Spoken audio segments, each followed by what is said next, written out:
25-30 برس کے بعد مجھے پیپر پڑھنے کا موقع ملا ہے، کیونکہ اب تک پچھلے 25 سال میں state of the art lectures کے لیے یا کلیدی خطبات کے لیے ہی بلایا جاتا رہا۔ اور 2 آخری خطبات جو میں نے اسی جگہ 24 اپریل کو دیا اقبال ڈے پہ اکادمی کی طرف سے، اس کا آغاز بھی میں نے غالب کے اشعار سے کیا، اور اس کے بعد جو میں نے مرکزیہ مجلس سے اقبال ڈے پہ 2022 میں جو آخری تھا مرکزیہ کے، مرکزیہ اس کے بعد معطل کر دی گئی ہے، اس کا آغاز بھی میں نے غالب کے شعر سے کیا۔ اور میرا چونکہ اقبال کا اور غالب کا تصور مکمل طور پہ مختلف ہے، مکمل طور پہ وہ نہیں ہے جو آپ لوگوں کا ہے، کیونکہ رمضان طاہر صاحب کا ڈیفینیٹلی ہوگا، ماشاءاللہ یہ بڑے پڑھے لکھے ہیں، کیونکہ میں نے فارسی ادب کو پڑھا ہے۔ 1983-84 میں فارسی ادب میں پی ایچ ڈی کے بعد میں نے تمام شعراء کو پڑھا ہے، فردوسی سے لے کے غالب تک۔ اس کے بعد میں نے اقبال کو پڑھا ہے، وہ بھی میں مجبور کر دیا گیا تھا ڈاکٹر اسرار صاحب کی طرف سے، جب 1995 میں انہوں نے مجھے اقبال کے خطبات کے لیے بلایا اور میری 2 کتابیں انہوں نے 3 ایڈیشن میں چھاپی۔ تو میری چونکہ توجہ فردوسی سے لے کے غالب تک رہی ہے، حافظ اور سعدی سمیت، تو میں نے اسی ریفرنس سے اقبال کو پڑھا ہے۔ اور یہ بھی میں معذرت کے ساتھ کہوں گا کہ میرے اقبال کا اردو کلام میری نظر سے شاید پڑھا ضرور ہے، یاد بھی ہے، لیکن اتنی توجہ کا مستحق نہیں ہوا جتنا میرا فارسی کلام ہے۔ اور فارسی جو میں پڑھاتا ہوں اقبال کا کلام ہر ہفتے، اور میرے جو ہیں یہ اسٹوڈنٹس بیٹھے ہوئے ہیں، کچھ 70 سے لے کے 90 تک تو ہوتے ہیں، اور 5 سال سے ہم لگے ہوئے ہیں گزشتہ جب سے میں پاکستان میں ہوں۔ اور اب میں چند منٹوں میں، چونکہ مجھے کہا گیا ہے کہ میں پیپر پڑھوں، تو اس میں رکھتے ہوئے اس کا جو ہے احترام، پہلی بات تو میں یہ کروں گا کہ غالب کا یہ کہنا کہ بنمائی بے گوسال پرستان ید بیضا غالب بے سخن صاحب فرتاب کھجائی، کہ یہ جو بچھڑے کی پرستش کرنے والے لوگ ہیں اس دور، یہودی ہوں یا ہندو ہوں، ان کو ید بیضا دکھانا چاہیے، اور اے غالب کہاں ہے وہ شخص جو صاحب الہام ہو اور آئے گا۔ اور اقبال نے اس کا جواب دیا، انچ گفتم از جہانی دیگر است، ان کتاب از آسمانی دیگر است۔ جیسے کہ جناب رمضان طاہر صاحب نے فرمایا ہے، اقبال کا وہ حصہ جو کلام کا شروع کا ہے بڑا عجیب ہے۔ 1901 میں اقبال نے غالب پہ ایک نظم لکھی ہے، 1901 میں، اور وہ اتنی کمپریہنسو ہے جس سے یہ یقین ہو جاتا ہے کہ اقبال نے غالب کے سارے فارسی کلام کو 24 سال کی عمر تک پڑھا ہوا تھا اور اس پہ زور دیا۔ اور جب بانگ درا چھپی ہے تو اس کے دیباچہ میں، آج وہ آئے نہیں ہیں ہمارے جاوید قادر صاحب نہیں ہیں، تو وہ سر عبد القادر کے پوتے ہیں، میرے لیکچر میں ہمیشہ ہوتے ہیں، تو میں ان کی طرف دیکھتا ہوں تو انہوں نے، سر عبد القادر نے یہ کہا، شیخ عبد القادر نے، کہ کسی خبر تھی کہ غالب مرحوم کے بعد ہندوستان میں پھر کوئی ایسا شخص پیدا ہوگا جو اردو شاعری کے جسم میں ایک نئی روح پھونک دے گا، اور جس کی بدولت غالب کا بے نظیر تخیل اور نرالا انداز بیان پھر وجود میں آ جائیں گے اور ادب اردو کے فروغ کا باعث ہوں گے۔ اور زبان اردو کی خوش اقبالی دیکھیے کہ اس زمانے میں اقبال سا شاعر اسے نصیب ہوا جس کے کلام کا سکہ ہندوستان بھر کی اردو دان دنیا کے دلوں پر بیٹھا ہوا ہے، اور جس کی شہرت روم اور ایران بلکہ فرنگستان تک پہنچ گئی ہے۔ اور غالب اور اقبال میں بہت سی باتیں مشترک ہیں۔ اگر میں تناسخ کا قائل ہوتا تو ضرور کہتا کہ مرزا اسداللہ خان غالب کو اردو اور فارسی کی شاعری سے جو عشق تھا، اس نے ان کی روح کو عدم میں جا کر بھی چین نہیں لینے دیا، اور مجبور کیا کہ وہ پھر کسی دست خاکی میں جلوہ افروز ہو کر شاعری کے چمن کی آبیاری کرے، اور اس نے پنجاب کے گوشے میں، جسے سیالکوٹ کہتے ہیں، دوبارہ جنم لیا اور محمد اقبال کا نام تھا۔ اب اس کے پیچھے اگر میں اس کی وضاحت کروں تو میرا، اگر آپ نے پڑھنا ہے تو ایک تو میرے لیکچرز کی سیری ہے، Mirza Ghalib the way he was understood by Iqbal, Dabistan Iqbal کے ویب سائٹ پہ 6-7 لیکچرز ہیں، وہ بھی سن لیں. اور پھر میری کتاب Iqbal and sages of the East, اس میں تقریباً 200 صفحات 2 چیپٹر میں اقبال اور غالب پہ. تو جنہوں نے پڑھنا ہے وہ تو خیر ادھر سے پڑھیں، لیکن میں ڈیفینیٹلی کہوں گا کہ اقبال کیا کہتے ہیں خود. زید ذرا مجھے پلیز اف یو الاؤ می، کیونکہ یہ ورڈ جو ہیں یہ انہوں نے اقبال نے کہے ہیں کہ I confess I owe a great deal to Hegel, Goethe, Mirza Ghalib, Mirza Abdul Qadir Bedil and Wordsworth. اور ان کا ذکر کرتے ہوئے جو میں سلائیڈیں دکھانا چاہتا تھا، میں ورڈزورتھ کے گھر میں کھڑا ہوں اس وقت، تو لیکن اقبال غالب کے بارے میں کہتے ہیں اور بیدل کے بارے میں کہ دا تھرڈ اینڈ فورتھ یعنی غالب and Bedil taught me how to remain oriental in spirit and expression after having assimilated foreign ideals of poetry. That is very important to understand. اور پھر غالب کا جو کچھ اقبال نے نقشہ کھینچا ہے، اس میں اگر میں پوری نظم پہ جاؤں تو بڑی طویل ہے، لیکن میں اسی بند پہ رہوں گا کہ نطق کو 100 ناز ہیں تیرے لب اعجاز پر، اور بے حیرت ہے ثریا رفت پرواز پر، اور شاہد مضمون تصدق ہے تیرے انداز پر، اور خندہ زن ہے غنچہ دلی گلے شیراز پر. آہ تو اجڑی ہوئی دلی میں آرمیدہ ہے، گلشن ویمر میں تیرا ہم نوا خوابیدہ ہے. حافظ شیراز کا بھی ذکر ہے اور گوئٹے کا بھی ذکر ہے. اور اگر کسی نے اجڑی ہوئی دلی کو دیکھنا ہے تو یہ دلی تھی جو اقبال کو نظر آئی تھی. یہ میں نے ایگزیکٹلی 1901 کی تصویر جو دے دی تھی. کاش کہ میرے پاس وہ ملٹی میڈیا ہوتا تاکہ میں آپ کو دکھا سکتا. اب پھر کہتے ہیں کہ محفل ہستی تیری بربت سے ہے سرمایہ دار، جس طرح ندی کے نغموں سے سکوت کوثر، اور تیرے فردوس تخیل سے ہے فطرت کی قدرت کی بہار. تیری کشت فکر سے اگتے ہیں عالم سبزہ، اور زندگی مضمر ہے تیری شوخی تحریر میں، اور تاب گویائی سے جنبش ہے لبے تصویر. اب اس کے بعد اگر آپ اس کو دیکھتے چلے جائیں، میں آپ کو کاش کے یہ دلی کی تصاویر دکھا سکتا جو میں نے بھی دیکھی دلی، اور جو غالب نے دیکھی. غالب نے بھی کہا ہے کہ در گرد غربت آئینہ دار خودیم ماں، یعنی زبے کسانے دیار خودیم ماں. در گرد غربت کی گرد میں ہم لوگ در گرد غربت آئینہ دار خودیم ماں، ہم اپنے ہی آئینہ دار بن کے رہ گئے ہیں. یعنی زبے کسانے دیار خودیم ماں، یعنی اپنی دیار میں ہم بے کس کا چھوٹے رہے ہیں. غالب کو پڑھنا ہے تو ضرور پڑھیں. آپ اس کے دستان بو کو پڑھیں جس کا میں نے بڑا تفصیل کے ساتھ ذکر کیا ہے جو غالب نے لکھا ہے. اب میرے پاس اتنا وقت ہوتا تو شاید میں اور پھر غالب کی وہ قبر جہاں مجھے جانا نصیب ہوا. بے مرگ من کے پاس از من، بے مرگ من یادار، بے کوئی خویشان ناشبی کفن یادار. میرے مرنے کے بعد میری موت کو یاد کرنا اور میری گلی میں اس بے کفن لاش کو یاد کرنا. من ان نیم کے ز مرگم جہان بہم نخرد، فغان ظاہر و فریاد و برہمن یادار. میں وہ ہوں، ایسا نہیں ہوں کہ جس کی موت سے جہان درم برم نہ ہو جائے. تو پھر دیکھنا ملا بھی فریاد کرے گا، برہمن بھی پکارے گا اور مجھ کو یاد کرے گا. اب اس میں اگر آپ دیکھیں، میں اس پہ جانا ہی نہیں چاہتا کہ کتنی ان کی مماثلتیں ہیں غالب اور اقبال کے. جیسے اس نے کہا ہے در رزم کہش ناچ کو خنجر نہ توان برد، در بزم کہش بادا و ساگر نہ توان گفت.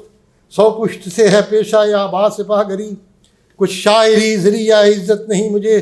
صادق ہوں اپنے قول میں غالب خدا گواہ، کہتا ہوں سچ کے جھوٹ کی عادت نہیں مجھے. اور اقبال اگر کہتے ہیں کہتا ہوں وہی بات سمجھتا ہوں جسے حق. نہ ابلہ مسجد نہ تہذیب کا فرزن، نہ پنداری کے من بھی باد مستم. مثال شاعران نفسان بستم، نبینی خیردن مرد فرود است کہ بارمن تہمت شعر و سخن بست. کاش کہ میں آپ کو دکھا سکتا کہ ناچک کیا ہے اور خنجر کیا ہے. اب یوں اقبال نے کہا تیری فردوس تخیل سے ہے قدرت کی بہار، تیری کشتے فکر سے اگتے ہیں عالم سبزہ. اور اس کو اگر دیکھیں تو پھر آپ کو غالب کے اشعار نظر آئیں گے. لیکن غالب کی یہ خوبصورت غزل رفتم کہ کہنگیز تماشا برافگنم در بزم رنگ بو نمتی دیگر افگنم. اس میں غالب ایک شعر کہتے ہیں بڑے خوبصورت سا، تباد تلخ تر شود بسینے ریشتر بگو دوزم آبگینے ہو در سوگر افگنم، تاکہ شراب اور تلخ ہو جائے اور سینہ اور چھلنی چھلنی ہو جائے. میں کیا کر رہا ہوں، میں ہیرے کو پگھلا کے شراب بنا کے ساگر میں ڈال رہا ہوں.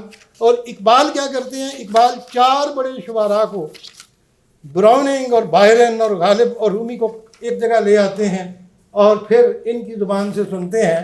تو براؤننگ یہ کہتا ہے بے پشت بود بادہ یہ سرجوش زندگی از خضر باد گیرمو از خضر آب خضر بگیرمو در ساغر افغنم. اور اس کے بعد بائرن کہتا ہے از منت خضر نتوان کرد سینہ ریش آب از جگر بگیرمو در ساغر افغنم. وہ پہلا کہتا ہے کہ میں خضر سے پانی لے کے ڈالتا ہوں جام میں، لیکن بائرن کہتا ہے بقول اقبال کے کہ میں خضر کا احسان نہیں لے سکتا، میں تو اپنے جگر کے خون کو شراب بنا کے پینا چاہتا ہوں. اور پھر غالب کا کہا ہے تھا باد تلخ تر شود بسینے ریشتہ بگدازم آبگینے ہو در ساگر افغنم. اور رومی کہتا ہے آمیل سی کجاؤ گوہر پاک کجا استاف باد گیرمو در ساگر افغنم. میں کیوں پولوشن کروں، کیوں چیزوں کو ملاؤں، میں تو طاق سے شراب لیتا ہوں اور میں شراب ڈال لیتا ہوں پیالے میں. حافظ کی یہ مشہور غزل دوش وقت سحر از غصے نجاتم دادند وندرن ظلمت شب آب حیاتم دادند. اور غالب کی مجدہ ہے صبح درین تیر شبانم دادند شم کشتند و خورشید نشانم دادند، کہ رات کی اندھیر تاریکیوں میں مجھے صبح کی خوشخبری دے دی گئی اور شمع کو قتل کر کے خورشید کا نشان دکھا دیا گیا. اور اقبال اپنی کتاب نظم پیام میں، پیام مشرق میں پہلے جو چھپی ہے اس کا ایڈیشن، اس میں 5 شعر تھے. اقبال نے لکھا پھر اپنے خط میں چودھری محمد حسین کو لکھا کہ اب میں اس پہ بہت کام کر رہا ہوں، 56 اشعار اور بڑی محنت کی اس میں نہیں جانا چاہتا، لیکن آخری بند پہ آتا ہوں. زندگی جو یہ روان است و روان خواہد بود ان میں یہ کہنے جوان است و جوان خواہد بود. زندگی ایک بہتی ہوئی ندی ہے، چلتی جائے گی، اور یہ پرانی شراب جوان ہے اور جوان رہے گی. انج بود است و نباید زمیان خواهد رفت انج بایست و نبود است ہمان خواهد بود. جو تھا اور نہیں ہونا چاہیے تھا وہ درمیان میں سے نکل جائے گا، اور جو نہیں ہے اور ہونا چاہیے وہ ہو کے رہے گا. عشق از لذت دیدار سراپا نظر است حسن مشتاق نمود است و عیان خواہد شد. عشق جو ہے وہ دیدار کی لذت سے سراپا نظر میں بدل گیا ہے، اور حسن جو ہے وہ تو اپنے دیدار کا مشتاق یا دکھانا چاہتا ہے، اور اس نے ظاہر ہو کے رہنا ہے. اور کہتے کیا ہے، ان زمینی کے برو گریائے خونین زدام اشک من درج گرش لال گران خواہد شد. وہ زمین جس میں میں نے اپنے خون کے آنسو بہائے ہیں، روتا رہا ہوں، اس کے جگر کے اندر میرے آنسو جو ہیں وہ بڑے قیمتی لال میں بدل جائیں گے. اور اینڈ پہ غالب کا شعر مجدہ صبح درین تیر شبانم دادند شم کشتند و خورشید نشانم دادند. اور پھر غالب کہتا ہے رموز دین نشناسم درست و معذورم. میں رموز دین کو نہیں سمجھتا صحیح طرح سے اور معذور ہوں. نہاد من عجمی ہو طریق من عربیست. میری فطرت جو ہے وہ عجمی ہے، لیکن میری جو ہے طریق جو ہے دین کا طریقہ وہ عربی ہے.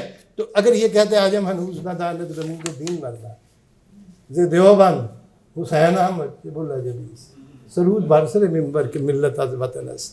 یہ دیکھیے کتنی محنت کے ساتھ غالب جو ہے. اب میں پھر بھی نہیں چاہتا کہ وہ اقبال کی اور غالب کی جو آپس میں ہے، جہاں آتش اندر نہاد من زداند لالا اور روان نمی خواہم. میری جسم کے اندر، میری فطرت کے اندر غالب کہتا ہے آگ ڈال دی گئی ہے، مجھے لالے اور ارغوان کے پھول نہیں چاہیے. سینے صافم کلندرم مستم راز خود را نہان نمی خواہم. میرا سینہ صاف ہے، میں کلندر ہوں، میں مست ہوں، اور میں اپنے راز کو چھپا نہیں سکتا. بیاب مجلس اقبال و یک تو ساغر کس اگرچہ سر نہ تراشے کلندری دا. حافظ کہتے ہیں ہزار نقطے باریک طرز منہ انجاست، اگرچہ ہر کے سر پہ تراشد کلندری دانے. جاوید نامے کو دیکھیں کس طریقے سے غالب اور اس کی روح جو ہے حلاج کی اور خاتون عجم کی نمودار ہوتی ہے. ان کو دیکھیں وہ جو تینوں سرخ رنگ کے لباس میں، میرے پاس سلائیڈیں ہوتی ہیں، میں آپ کو یہ ریڈ بھی دکھاتا. پیش خود دیدم سے روح پاک باز، آتش اندر سینے شن گیتی گداز.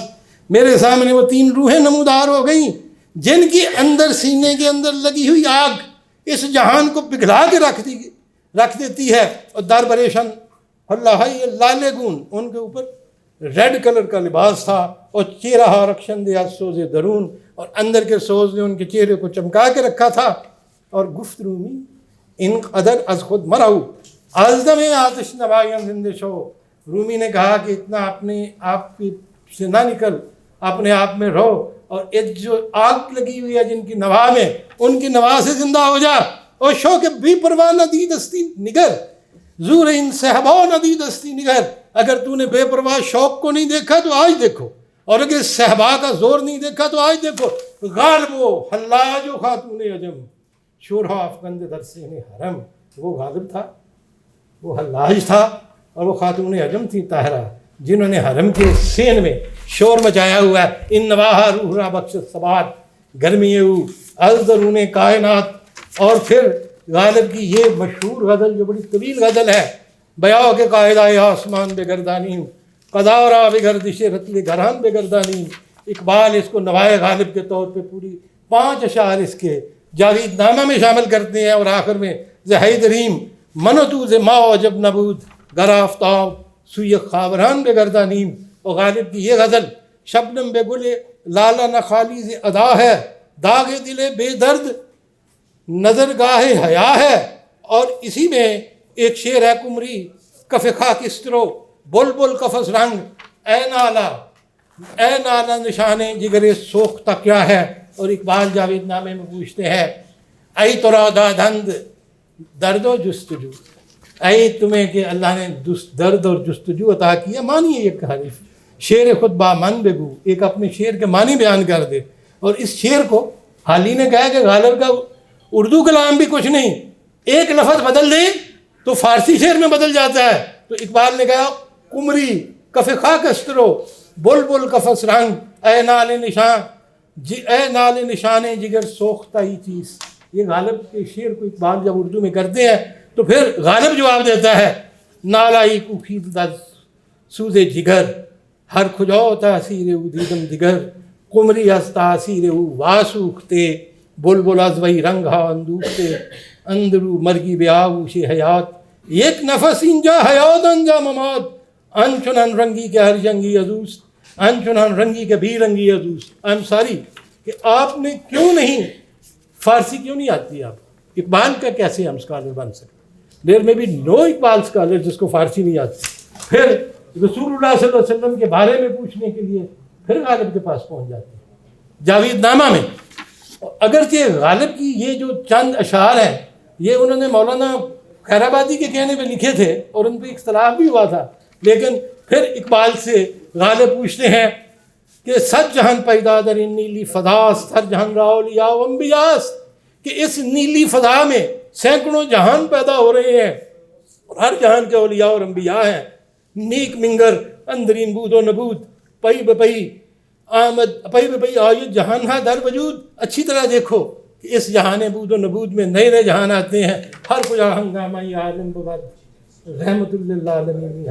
یہ بھی غالب کا، اور غالب ہی رسول اللہ صلی اللہ علیہ وسلم کے بارے میں شروع میں وضاحت کرتے ہیں اور اس کے بعد حلاج آ جاتے ہیں. میں سمجھتا ہوں کہ میں آج آئی ایم سوری میں خود چاہتا نہیں تھا کہ میں آج ادھر اس تھوڑے سے وقت میں آؤں اور آ کے میں غالب اور اقبال کو بتا دوں، لیکن غالب کا اگر دیکھو ذرے ذرے میں ہے خدائی، دیکھو ہر بت میں شان کبریائی، دیکھو عادات تمام مختلف ہیں باہم ہر ایک میں ہے مگر اکائی. دیکھو اور پتھر کی مورتی کو سمجھا خدا ہے، پتھر کی مورتی کو سمجھا خدا ہے تو نے، خاک وطن کا مجھ کو حضرت بے بتا ہے. اور ساکی نامہ اگر دیکھیں غالب کا بیاسا کی آئین جم تاز کن تراز بساط کرم تاز کن بے پرویز از مئی درودی فرست بے بہرام از نئی سرودی فرست بے دور پیا پئی بے پیمائی مئی بے شور دمادم بے فرسائی مئی. اور غالب اقبال کیا کہتے ہیں کہ خواہم درین گلستان گر نخواہم شرابی کتابی ربابی نگاری سرد گرد میں ساکی معظیمہ بے یار از نیاگان ما یادگاری. میں کہتا ہوں اگر غالب نہ ہوتا تو اقبال بھی نہ ہوتے، کیونکہ غالب نے فارسی میں جن اصطلاحات کو استعمال کیا ہے وہ اصطلاحات اقبال نے استعمال کی ہیں اپنی شاعری میں. انہی خیالات کو انہوں نے نئے خیالات کا. غالب ایک گزرتی ہوئی تہذیب کا عکاس تھا اور اس کو بچانے کی کوشش کر رہا تھا. اقبال اس تہذیب کو ڈوبتا ہوا دیکھ چکا تھا اور وہ امید کا شاعر تھا اور دونوں کو کنیکٹ کرنے والے حالی تھے. فگاڑ سے ایک اگر آپ میرے ان خطبات کو سن لیں 7 خطبات اور میرے 200 صفحات غالب اور اقبال، تو آپ پہ منکشف ہو جائے گا کہ how much Ghalib has influenced Iqbal.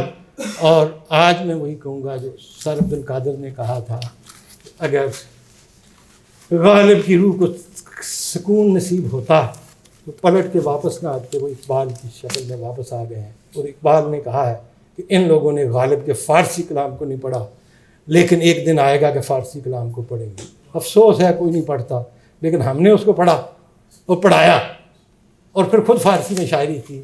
مجھے دیکھ لو کہ میں اس وقت شاید فارسی کا آخری زندہ صاحب دیوان شاعر ہوں، کیونکہ ہم نے اس روایت کو زندہ رکھا ہے جو غالب الاقبال